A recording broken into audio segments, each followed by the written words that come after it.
Well, I guess I couldn't avoid this forever. It's been a while since I've reviewed a South Park episode, and I guess I finally need to talk about the infamous 19th season. For anyone who's not aware, in 2015, Trey and Matt decided to go all out and devote an entire season to the biggest hot-button issue of the time. The issue of political correctness and the ongoing war for social justice. Full disclosure, my own relationship with the social justice community has been mixed and tumultuous. Anyone who follows me on social media knows that I am very much a liberal-minded person. I've tried my best to keep politics out of my videos because I know a lot of you don't want me ranting on that when these are meant for entertainment. Of course, I really can't avoid that in this case. Suffice it to say, I have made a number of incendiary comments on political and social issues over the years elsewhere, and quite a few people no longer want to associate with me because of them, and vice versa. However, I've also gotten on the bad side of some of the most extreme social justice warriors out there because there are some claims not even I will go that far on. I will rant endlessly about the ongoing epidemic of football players assaulting women or most anything involving racial inequality, but saying all video games that involve saving a princess contribute to the victimization of women, or that all guys who complain about being friend-zoned are only acting like nice guys in order to get laid, I can't go that far. So yeah, I'm kind of a leftist who leans slightly center who has gotten on the bad side of both extremes. What does this have to do with anything? Well, at the time this season came out, I was definitely trying to no longer associate with the extremists on the social justice side for various reasons. I started following people who were anti-SJWs, quite a few of which I no longer associate with now because they're just as bad on the other side. But when I heard what this season was supposedly going to be about, it did intrigue me. The season is centered around South Park Elementary getting a new principal called PC Principal, whose actions spearhead an entire movement to turn the city into a politically correct liberal paradise. Because apparently the elementary school principal has the most power and influence in the entire town. Now, I only ended up watching 2 episodes from this season in its first run, the season premiere and this one, which even as I finally did watch the ones in between and after, I could still say this is the worst episode of the season. The episode is Safe Spaces, which tackles issues like online bullying and body shaming. The episode begins with Cartman in PC Principal's office crying about how he posted a picture of himself on social media and was bombarded by fat jokes in the reply. Yeah, for all the new attempts at continuity this season has, Cartman is kind of all over the place. Starting with him claiming he's going to give in to PC Principal's demands and not be so much of a bigot, and then going back to making anti-Semite claims against Kyle the next episode. And now he's here trying to take advantage of PC Principal, who should kind of know about Cartman's issues by now, you'd think. Well, Eric, maybe you shouldn't have put a picture of you in your underwear up on social media. Hey, you got a fucking problem, Mackie? No, PC Principal. You know, that's kind of funny when you know the truth about Mackie from the end of this season. PC Principal's solution is for Cartman's social media accounts to be filtered by one individual that will delete all the negative replies and print out the remaining ones for Cartman to read. Kyle is the first one recruited on this task, and naturally he refuses. If he doesn't like what people say on Twitter, he can get off. And yet he doesn't say anything about all the times Cartman insulted him for being Jewish. Yeah, I know what's happened to Kyle even up to this point, and I'll get to that more when we reach the end. For now, Kyle just agrees to take detention for not following PC's orders, and then we barely see much of him for the rest of the episode, which is still more than we see of Stan and Kenny. One by one, students refuse to be Cartman's internet nanny until Butters agrees to do so rather than suffer detention. Which is one of the few things that makes sense here, since I don't want to know what Butters' psycho parents would do to him if he got detention. While Butters takes all the crap thrown at Cartman, PC Principal arranges another school assembly. Hey, Leslie, put a fucking sock in it! I wonder if that was thrown in there for a reason. To educate them on fat shaming, featuring Steven Seagal. Yeah, I don't recall what Steven Seagal was doing in 2015, but I just highly doubt he would associate with the liberal PC crowd. Though this version of him does remind me of a certain SJW on YouTube whose name I won't mention. Seagal's speech leads PC Principal to have Butters watch over his social media as well. Because again, he somehow has enough power to make a student even serve non-students. Again, why was this character not made into the mayor or someone else in the city government? You can pretty much see where this is going. One by one, Butters has to help filter more people's Twitters, including Demi Lovato! Fuck Demi Lovato, she's fucking hot. She's not being fat-shamed. Yeah, this one really ticks me off because I know that Demi Lovato's bipolar issues were real, and hearing of her recovery is really very inspirational. And she's just used as a throwaway gag in this thing.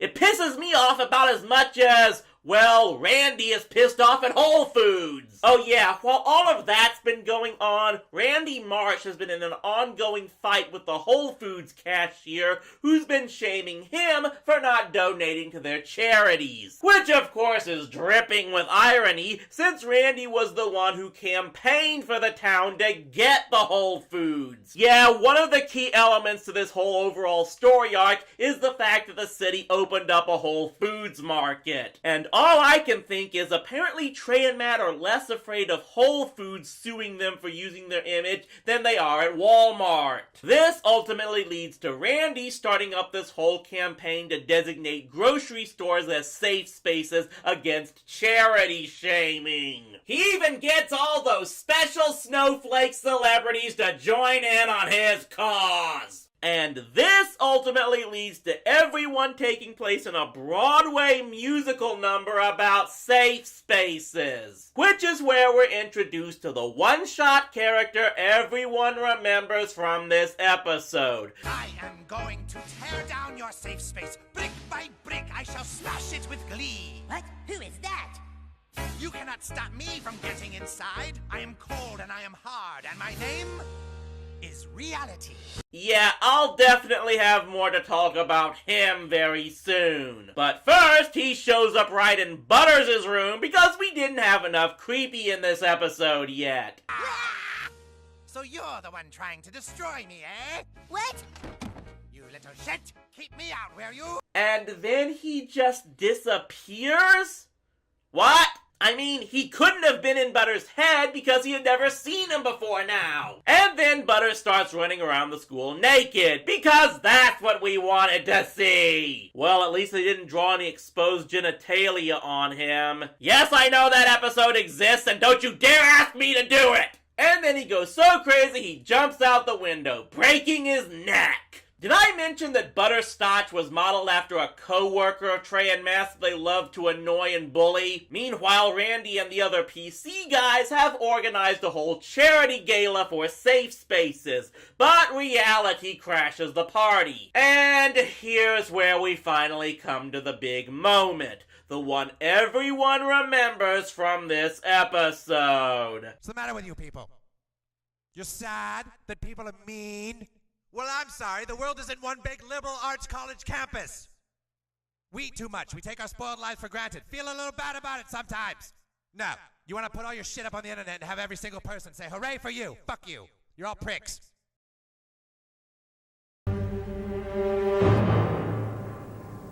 He's an asshole.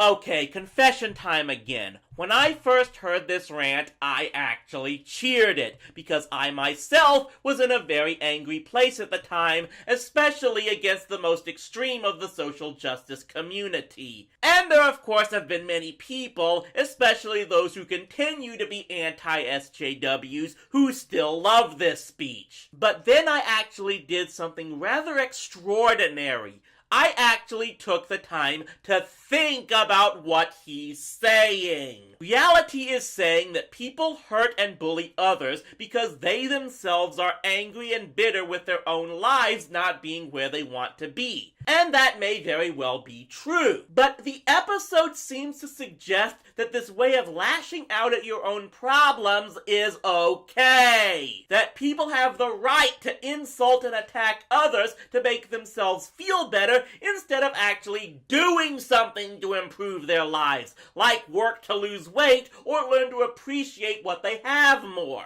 And the story seems to suggest that we should agree with that. Now, this is where the overlapping problem I have with the whole story arc from a writing perspective collides with the problem I have with this episode from its messages perspective. All four of the main kids become almost secondary characters in this story arc, especially in the later episodes. They're not necessarily superfluous, as indicated by the fact that it was Cartman that got this plot rolling, but as the story progresses, they aren't the ones directly involved with the resolution or message of the show. Normally, it would be at this point in the episode where the kids, particularly Stan and Kyle, would show up and point out that both sides are in the wrong. But it's at this point in the arc from previous episodes that Kyle has been beaten down by the town into no more ranting and speeches,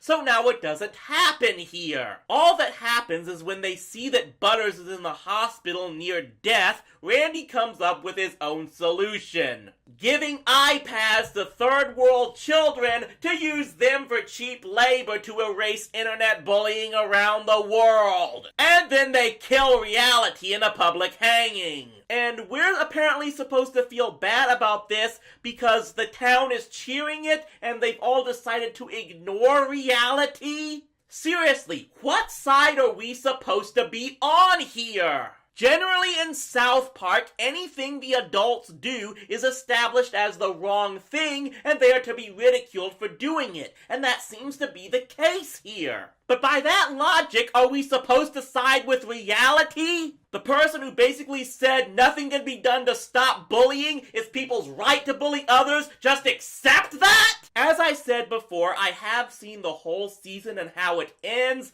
and it has its good and bad points in my view. But this is just the worst part of it for me. The episode itself doesn't do anything to advance the overall story arc, outside of being the reason Butters is in a neck brace for the rest of the year, and it has perhaps the most mean-spirited episode of the entire series. It ridicules people who don't like enduring the cruelty of others, suggesting they have no choice but to be the butt monkeys of people who want to be vicious and abusive, unless they choose to fight back in the exact same way, at which point I get the feeling they'd be called out as hypocrites. Yes, it's suggested in the episode that if you have a problem with bullying on the internet, just get off the internet, but how is abandoning the internet any different from setting up a safe space? You're still trying to avoid the cruelty that's going on in the world, which the episode is pretty much ridiculing people for wanting to do. So if you don't want to be bullied, you can't block out the bullying, especially not with the help of others, but you don't want to stoop to the bully's level,